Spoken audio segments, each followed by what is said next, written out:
Muito bem, vamos agora para o nosso terceiro bloco, nosso papo, e nosso entrevistado hoje é o Tiago Carvalho. Tudo bom, Tiago? Oi, Toledo. Boa noite. Boa noite. Tiago Thales Tiago, estejam apresentados. Muito Boa prazer. noite, Thiago. Esse é Boa outro noite, Thiago, Thales. não é Esse é Eu outro não sou Tiago, primo do fulano, eu e você não, não está em Juazeiro, né? Você está em não, Lisboa, é isso? acho que eu nunca fui a Juazeiro. Não, É. O Tiago Carvalho é um cientista brasileiro, está radicado em Portugal já faz mais de 20 anos, eu acho que desde 98, é isso? Já faz 25, isso, é isso? 25 nossa. anos. Já está falando até com sotaque, como vocês vão perceber, e além de pesquisador, ele agora é um colega nosso, porque ele virou um podcaster e um escritor de sucesso, virou colunista da Nature Medicine, já escreve há bastante tempo, na verdade, para a revista, e convidei o Tiago aqui para falar conosco, porque ele é especializado, a gente conversou muito durante a pandemia, eu tinha um outro podcast lá, que falava, chamada A Luz no Fim da Quarentena. O podcast acabou antes da luz chegar, mas tudo bem. E a gente conversava sobre justamente a pandemia. E o Tiago pesquisa numa área muito sensível, que é de imunologia. E essa semana saiu uma notícia, semana passada, na verdade, muito importante sobre uma nova vacina que foi aprovada e começou a ser distribuída num país da África, em Gana, e que pode mudar o cenário da saúde na África e até aumentar a esperança de vida da humanidade, né? Então a gente resolveu falar sobre essas novas vacinas que apareceram nos últimos tempos que podem ter um impacto sobre a saúde pública, né? E a pergunta que a gente faz aqui para o Tiago, que ele vai tentar responder, é quais são as novas vacinas que podem aumentar a esperança de vida no planeta. Tiago, então, começando então por essa vacina que foi aprovada em Gana, contra o que ela é? Bom, essa vacina é uma vacina contra a malária, né? Contra o Plasmodium falciparum, que é o plasmódio predominante na África e que é o que mais causa doença. É o mais responsável pelos casos sérios e por quase todas as mortes de malária no mundo. E já agora também mais uma novidade, que parece que a Nigéria também está agora dando uma aprovação provisória para essa vacina. Uhum. E a primeira vacina contra a malária que existe no mundo? É a segunda vacina aprovada, ou pelo menos recomendada por uma entidade ou outra. Portanto, há um par de anos atrás, a OMS recomendou uma vacina que, na verdade, é a precursora, não bem uma precursora, mas, na verdade, sim, é uma precursora desta, que esta se chama R21 e a outra se chama RTS,S, Uhum. o nome é assim mesmo, que tinha um grau de proteção muito mais baixo, mas ainda assim muito significativo.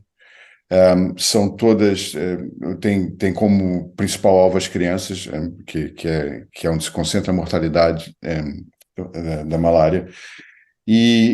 Portanto, depois de um século, basicamente, sem vacinas, nós tivemos uma recomendada pela OMS há um ano e meio, 2 anos atrás, acho. Uhum. E agora, desde de setembro do ano passado, que começamos a ver resultados desta R21, que agora foi aprovada por Gana, pela agência reguladora em Gana, e mais recentemente, nos últimos dias, na Nigéria. E a taxa de proteção é o quê? 80%, é isso? Pois é aqui que a gente tem que ter cuidado. Neste momento, a taxa de proteção parece ser muito boa, parece ser 80%. É o range, né, Intervalo. o intervalo obrigado, de proteção que tiveram variou entre 70% e 89%, mais ou menos, dependendo a doses diferentes, não tanto da vacina, mas do adjuvante, portanto, do composto que se dá para ajudar a vacina a provocar uma resposta imune, e que é um número muito bom. Mas é um ensaio relativamente pequeno, são 450 crianças entre 5 e 17 meses de idade que recebem a vacina, e, portanto, neste momento há um ensaio muito maior, com 4.800 pessoas que está em andamento. Nós não sabemos qual é o resultado o público, não, eu, você, Uhum. a comunidade científica em geral, inclusive, também não sabe, mas o Adrian Hill, que é o coordenador principal do estudo em Oxford, disse que, e faz sentido, que não há razão nenhuma para que isto não seja realmente o caso, mas que os dados do estudo em andamento foram compartilhados com as agências reguladoras locais. Portanto, nós não vimos ainda o resultado do ensaio maior, mas a informação que saiu oficialmente, não vazou nem nada, foi que foi comunicado, que está sendo comunicado à medida que o ensaio maior está em andamento, as agências reguladoras de Gana, de Nigéria, dos países, principais países alvos que concentram o maior número de casos, e que, primeiro, que até agora parece que vão confirmar, obviamente que os números sempre variam um pouco para um lado para o outro, mas que vamos estar numa boa zona de proteção. O alvo, só para terem uma ideia, o alvo da OMS era 75% de proteção contra doença Uhum. severa. Há uma série de pequenas coisas aqui que algumas pessoas na comunidade científica têm algum cuidado ainda em avaliar qual é a eficácia final disto, porque o ensaio que nós conhecemos, o que foi publicado no Lancet, né, quando eu disser outono, é a primavera. Em setembro Uhum. do ano passado, e que depois publicaram mais dados no fim do ano, foi em Burkina Faso, e é um país que tem uma estrutura de ocorrência de malária sazonal extremamente forte. Portanto, há 6 meses no estudo onde há muitos casos, depois há 6 meses onde no grupo controle acho que houve um caso de malária. Portanto, aquelas coisas das chuvas, etc. Portanto, é preciso ter muito cuidado também com como se interpreta, vamos dizer, se a proteção Uhum. durou um ano ou não, porque metade do ano na zona de estudo a incidência da infecção naturalmente cai muito. Uhum. Portanto, agora está em andamento um ensaio muito mais amplo, mas é um resultado até agora muito bom. É um resultado que é basicamente o dobro da proteção da vacina da GSK, que tinha sido a que a Uhum. OMS recomendou há pouco tempo, que estava na faixa entre os 30% e 40% de proteção contra a doença severa. Nós ainda não temos dados Agora, sólidos de impacto na mortalidade. qual que é o tamanho do problema da malária na África ou no mundo? A malária é um problema hoje em dia, em termos de doença grave e mortalidade, principalmente na África. Mais de 90 e tantos por cento dos casos sérios são na África, e a maior parte deles concentrados em 10 ou 15 países da África Equatorial. Portanto, é um problema geograficamente bastante circunscrito, mas são quase um quarto de 1 bilhão de pessoas infectadas por ano, e estima-se que quase metade da população mundial está em risco de contrair malária em algum momento. Portanto, 5% disso, como nós vimos com o Covid, 5% de todo mundo é muita gente, né? Sim. Então, nesse caso, 2,5%, se a gente pega a metade da população mundial como possivelmente exposta. Portanto, é um problema enorme. São, neste momento, mais de 600 mil mortes por ano, a maior parte delas em crianças. É um número que piorou. A mortalidade de malária melhorou todos os anos depois do ano 2000, entre o ano 2000 e 2015, de uma maneira bastante acentuada. E a partir daí estabilizou, parou de cair tão vertiginosamente. E a partir de 2019 cresceu. Portanto, cresceu por várias dezenas de milhares de casos fatais. Quer dizer, se fazendo uma conta de padaria aqui, se toda a população africana for vacinada, o que não é fácil, e a eficácia for na faixa aí dos 80%, significa que essa mortalidade de 600 mil por ano pode cair, sei lá, para 100, 120 mil? É possível, não é impossível. Num cenário, vamos dizer, ideal, sim. Seria o Quer caso. dizer, isso impactaria, e como são crianças as vítimas, isso teria um impacto sobre a esperança de vida do planeta mesmo, né? Porque é Pois muita é, né? gente. Voltando àquela sua pergunta, em termos de impacto na esperança de vida, são anos de vida que se ganha, né? É uma população que morre muito nova, não? Quem morre de malária predominantemente são as crianças muito jovens, até os 5 anos, etc. Portanto, é um impacto enorme, né, nesse caso. E é um momento muito importante para isto, porque o que nós tínhamos observado ao longo desse milênio é que a mortalidade estava a cair acentuadamente e de uma maneira muito impressionante por medidas de saúde pública, principalmente a distribuição de redes com inseticida e a introdução também de uma nova geração de drogas antimaláricas, mas principalmente por medidas de saúde pública. E a estimativa era que depois de 15 anos tinha-se chegado mais ou menos ao limite do que era possível evitar com a distribuição de redes, como são crianças muito novas que são suscetíveis em vários países, quando o parto era em um hospital ou quando há um agente de saúde pública, a mãe ganhava uma rede não para aquela criança com inseticida. O problema que começou a surgir é que, primeiro, a certo ponto isso chega a um limite, porque nem todos os casos são transmitidos dentro de casa, não? Então, mesmo se fosse assim um sólido platônico perfeito, ideal, todo mundo tivesse, todo mundo usasse, não rasgasse, etc., ainda assim ia se apanhar na rua, ia se apanhar em algum lado. Portanto, Uhum. essa redução dramática ainda sempre poderia melhorar, e retrogrediu, e como muita coisa de saúde pública durante a pandemia, por causa dos efeitos ao contrário de algumas coisas como a gripe, como Uhum. se você ficar em casa, o seu vizinho ainda pode pegar malária porque tem um vetor, né? Então não é Sim. como a gripe ou outras doenças que caíram durante os períodos de confinamento, não é necessariamente o caso com uma doença quando não é preciso uma pessoa, né, ir lá tomar um café com o vizinho ou entrar no ônibus para passar para a pessoa ao lado. Então, e o outro problema associado a isso também é que como a distribuição teve grande sucesso, começaram a aparecer estes de mosquito resistentes ao inseticida usado na rede, porque a rede tem uma proteção mecânica, né? É uma rede, mas tinha um efeito protetor também de repelente, basicamente, e já está bem documentada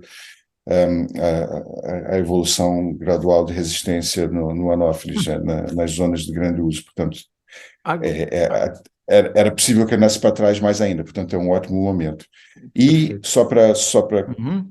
terminar essa parte, as novas drogas que são as derivadas da artemisinina que vieram da Ásia, onde já existiam casos documentados de plasmódio resistente, mas que estavam limitados ao Sudeste da África e algumas zonas da China, já apareceram em vários países da África também plasmódio, portanto o parasita da malária, com mutações de resistência à droga nova, que foi também um sinal terrível nos últimos anos.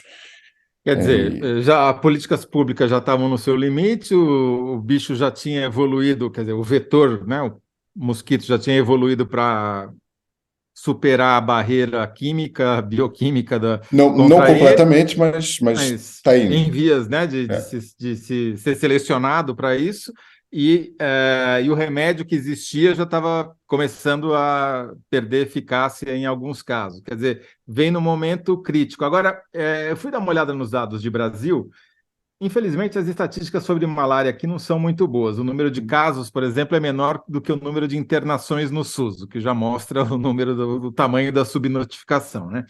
Mas as internações em 2022, por exemplo, ficaram 2.061 internações e 58 mortes em 2021, que é o último dado que tem. Quer dizer, é incomparavelmente menor do que o problema na África. Agora, essa vacina não serve aqui, é isso? Provavelmente não. Portanto, a espécie dominante de plasmódio no Brasil é o Plasmódio vivax e a espécie alvo desta vacina é o Plasmódio falciparum e provavelmente não funcionaria. Na verdade, um dos fatores de resistência à vacina, portanto, não esta, mas a vacina anterior, a da GSK, mas que são baseadas no mesmo antigênio, que a gente pode falar um pouco, que foi desenvolvido vem de uma pesquisa de dois pesquisadores brasileiros. que já havia uma indicação que algumas das pessoas que não faziam uma boa resposta à vacina, não em termos de segurança, mas em termos de eficácia, não que se infectavam mesmo estando vacinadas, estavam sendo vacinadas por estirpes com variações na proteína-alvo dentro da própria espécie do Plasmodium falciparum. Portanto, mesmo no nível da espécie-alvo, já há uma variação que talvez ponha em risco a eficácia assim, dos 100%, não da vacina, mas ainda assim 80% é muito bom, 30% já era bastante coisa. Mas isso, vamos dizer, indica que aí já pulando a barreira da espécie, pode ser que seria uma enorme sorte e muito inesperado se funcionasse numa outra espécie. Não? E para terminar dessa vacina, tem alguma chance de a técnica do jeito que a vacina foi feita ser transposto para uma vacina que funcione para o Plasmodium vivax, que é o predominante no Brasil? Tem, mas vamos colocar isso aqui em perspectiva só para ver onde é que está, porque essa vacina ela é potencialmente muito boa, porque o alvo da vacina é o plasmódio, o bichinho da malária, o parasita da malária, tem vários estágios de vida diferentes, não? Tanto dentro do mosquito quanto dentro de nós, do hospedeiro intermediário. E essa vacina, ela tem como alvo um antígeno do esporozoito, que é a primeira coisa que entra no nosso corpo, é o que o mosquito injeta e que vai para o fígado numa fase pré-clínica, portanto assintomática. Quer dizer que se a imunidade funciona contra isso, não só não tem a doença no vacinado, como não passa a ter depois a parte do sangue no infectado, que, portanto, não pode transmitir para outro mosquito. Não? Você corta o ciclo da Você doença mesmo. pode potencialmente cortar o ciclo da doença, não só proteger a pessoa vacinada, que nunca chegaria idealmente a ter um caso sintomático, não? Mas também interromper a transmissão. Portanto, é uma coisa muito boa. Agora, essa estratégia foi desenvolvida a partir de uma pesquisa que a Ruth e o Vitor Nussensweig, portanto, um casal de pesquisadores brasileiros que foram para os Estados Unidos nos anos 60, na NYU, foi principalmente, acho que no início era, se não me engano, era a Ruth Nussensweig, que era a investigadora principal deste projeto. Eles mostraram que era possível ter uma proteção 100% irradiando os esporozoítos e usando como vacina. O problema é que produzir o esporozoito é muito difícil, porque ele só cresce dentro do mosquito. Então, isso foi em 1967. Nós estamos, desde 1967, tentando transformar essa ciência básica numa vacina. E uma das soluções que ainda foi a Ruth Nussensweig e o Vitor Nussensweig, que também foram pioneiros, foi tentar encontrar uma proteína do esporozoito que replicasse, em parte, esse efeito protetor. Portanto, para não ter que crescer, não ter que ter um latifúndio de mosquito. Não? E quando a gente faz pesquisa nisso, se vocês verem, tem sempre um desgraçado que vai e mete uma mão dentro de uma gaiola, ainda assim, ou então mete o rato lá dentro com os mosquitos. É assim, é uma coisa, não é uma coisa industrial. Né? Então, uma das soluções foi tentar produzir uma proteína desse estágio, né, do esporozoito do plasmódio, que fosse imunogênico o suficiente para imitar essa resposta. E aí foi mais uma década e meia do trabalho desse grupo, dos Nussensweig e de vários outros, que chegaram a essa proteína, que é a base dessas duas vacinas que nós estamos falando, a CSP. A CSP, no fim, era uma proteína difícil de produzir. E não se perdeu, foi aí outra década até chegar a uma formulação. Em 1987, a base dessa vacina de GCK foi feita em 1987 com o exército americano e acho que ainda nem era GlaxoSmithKline, era SmithKline ainda e o Walter Reed, que é o centro de pesquisas do exército americano, que desenvolveu várias gerações de antimaláricos, porque volta e meia eles vão passear, Vietnã, Coreia, etc. E daí saiu grande parte da medicina antimalárica entre o fim da Segunda Guerra Mundial e agora. Demorou 20 anos para chegar dali até a formulação clínica, nos anos 2000 e tal, para ter um ensaio bom, para ter uma forma estável, portanto, não é a proteína inteira, é um pedacinho que se repete, que depois foi fundido com uma proteína do vírus da hepatite B, que depois é colocado numa levedura. A levedura tem um outro pedaço do vírus da hepatite B, que também não é o vírus inteiro, portanto não faz hepatite, mas que depois monta uma falsa partícula viral com a proteína da malária, com o fragmento da proteína da malária lá de fora. Portanto, para o sistema imune pensar que aquilo é um vírus e fazer uma resposta daquele tipo, só que contra uma proteína da malária.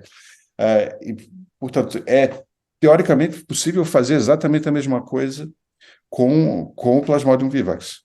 Só que é teoricamente possível também que demore as 20 décadas anos. que demoraram, porque foi muita tentativa e erro para se chegar a essa formulação.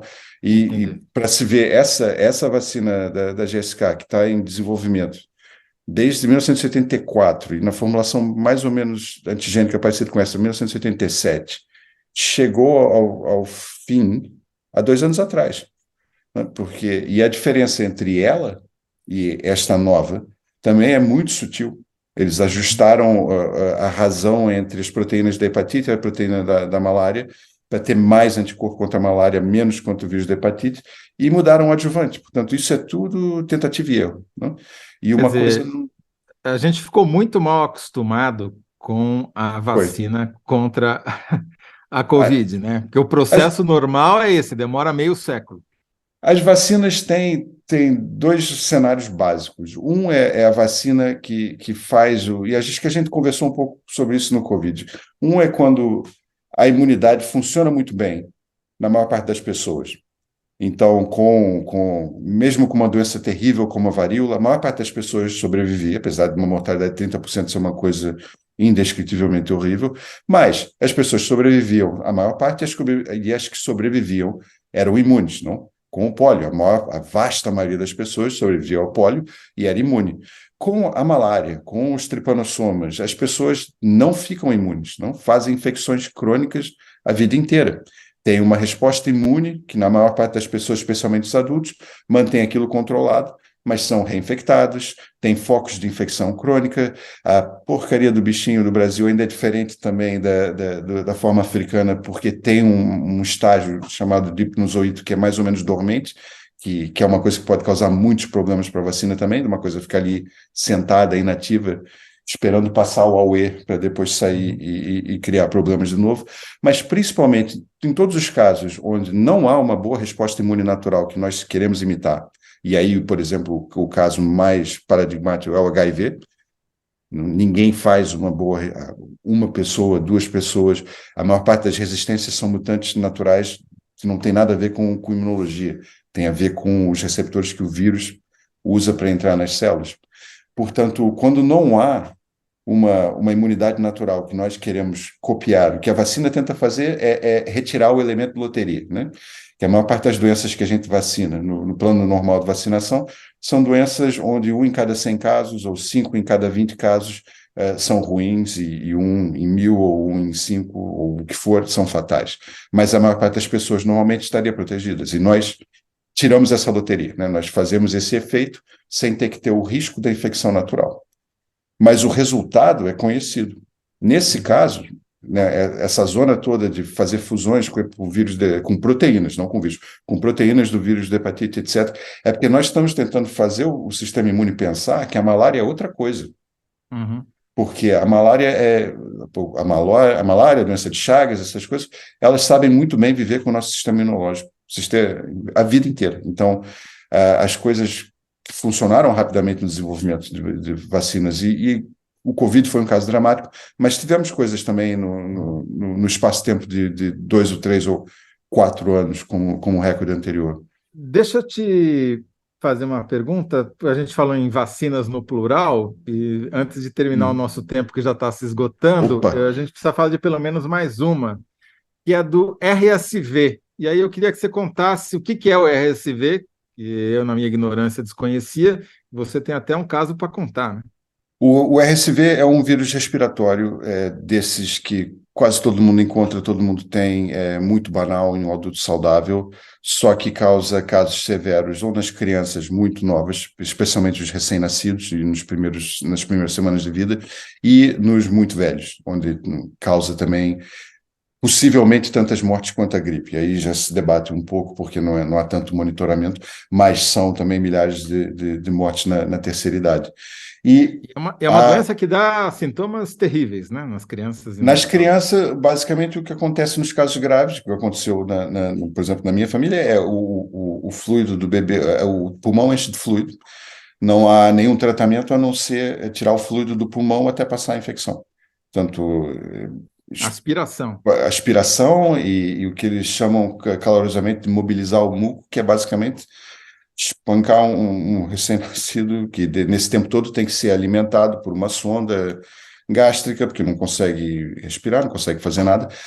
Não há tratamento, há um anticorpo monoclonal que funciona mais ou menos, mas como todos os anticorpos monoclonais é muito caro e funciona ou não funciona, tem que ser muito bem feito o timing. E era um problema grande para as vacinas, porque nesse período o bebê não tem um sistema imunológico maturo, então não se vacinam crianças nessa idade. E a grande sacada aqui foi fazer uma vacina onde se vacina a mãe. E aí os anticorpos passam pela placenta da mãe para o bebê. E aí, quando o bebê nasce, tem os anticorpos da mãe em circulação e a taxa de proteção parece estar rondando ali os 80% também. Portanto, é uma vacina onde já se passaram os ensaios clínicos com o maior número de pessoas na terceira idade, onde funcionou muito bem, e são várias, são pelo menos 4 que eu conheço, que estão em diferentes estágios já finais de desenvolvimento. E obviamente que está andando um pouquinho mais devagar na parte das grávidas, mas já está bastante avançado, já está em estados clínicos, de estudos clínicos bastante avançados, mas é claro que aí há um cuidado com segurança e uma série de outras coisas onde o ritmo de desenvolvimento é outro, mas está indo muito bem e espera-se que para os idosos já venha logo para a clínica, talvez ainda este ano. Mas certamente no ano que vem. E agora, para gestantes e para o recém-nascido, já está pedido por algumas empresas a autorização à FDA, eu não sei qual é o estado no Brasil, e são de vários tipos, inclusive de RNA, a Moderna tem resultados muito bons, há uma série de outras já em preparação. E também é uma história que começou nos anos 60, com uma pesquisa de uma vacina para RSV que não funcionou, que não só não funcionou, como teve efeitos adversos muito sérios, tornou a infecção pior do que a infecção natural, e morreram 2 crianças, né?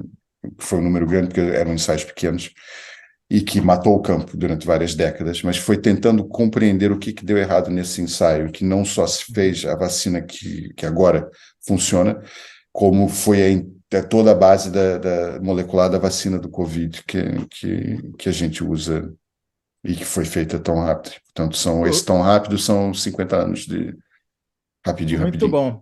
Tiago, a gente podia ficar conversando horas aqui, eu aprendendo, nós todos, né, com você.